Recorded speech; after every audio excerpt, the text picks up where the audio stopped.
Okay.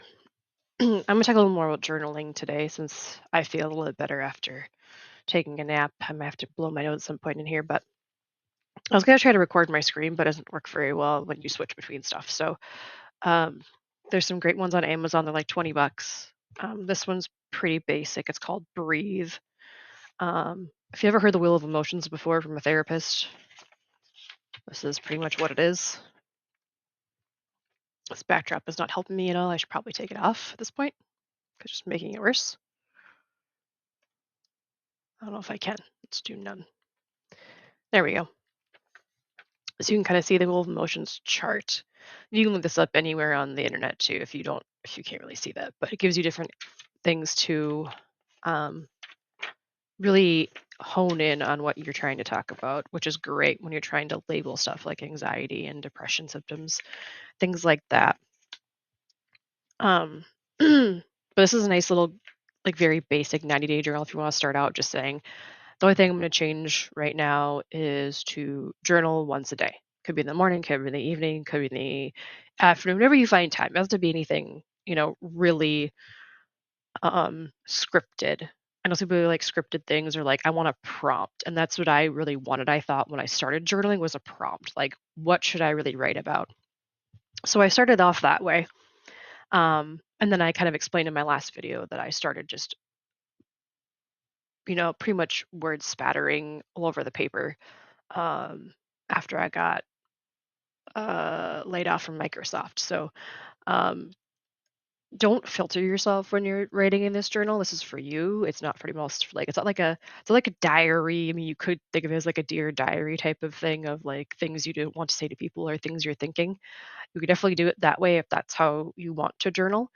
It's mostly for us or for some people that just constantly have a running tab in their head and they keep thinking these thoughts over and over and over again, and taking a break and writing them down actually helps you get it out of your head and onto paper, as I explained in the last video. So um, I can put some links of these journals down below. I really liked this journal in particular. It looks really plain from the outside, but it went through mental health stuff, affirmations, self-care, and how you're going to do that very basic, start of journaling and self-care and self-compassion work, which is what I was trying to do um, in January 2025, actually.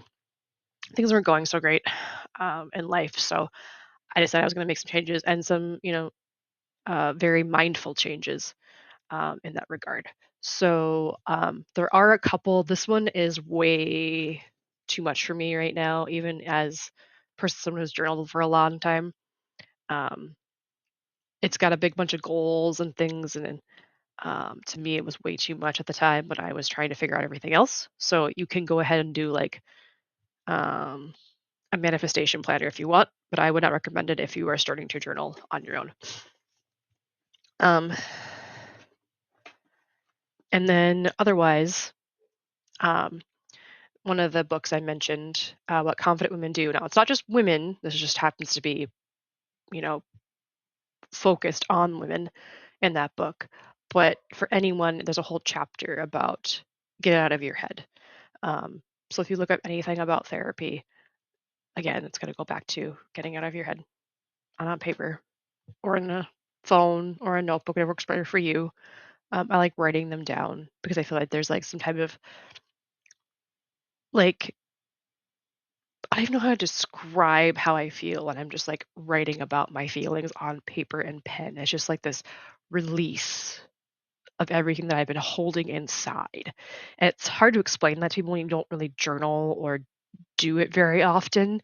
But I want you to try just start writing for like 2 minutes, or even like Mel Robbins has the 5-second rule, like count down from five, four, three, two, one, and just start writing things down. And I'm sure you will just start writing and forget what time it is and be like, oh, I had all this stuff stuck in my head. And I didn't know that.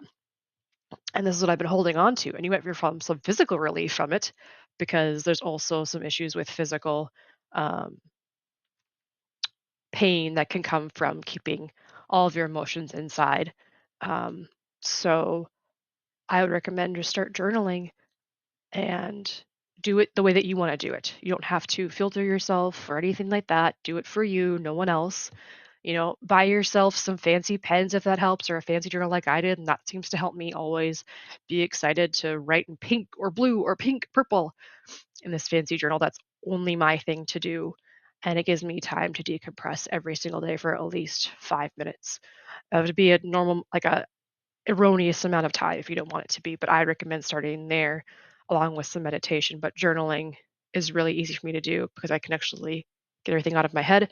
Meditation is a little harder for me to sit still. I have a little bit of ADHD and anxiety, and most millennials that have parents like mine were like, "Why are you sitting down? Why are you resting? You'd be doing something." So I really recommend journaling as a first step.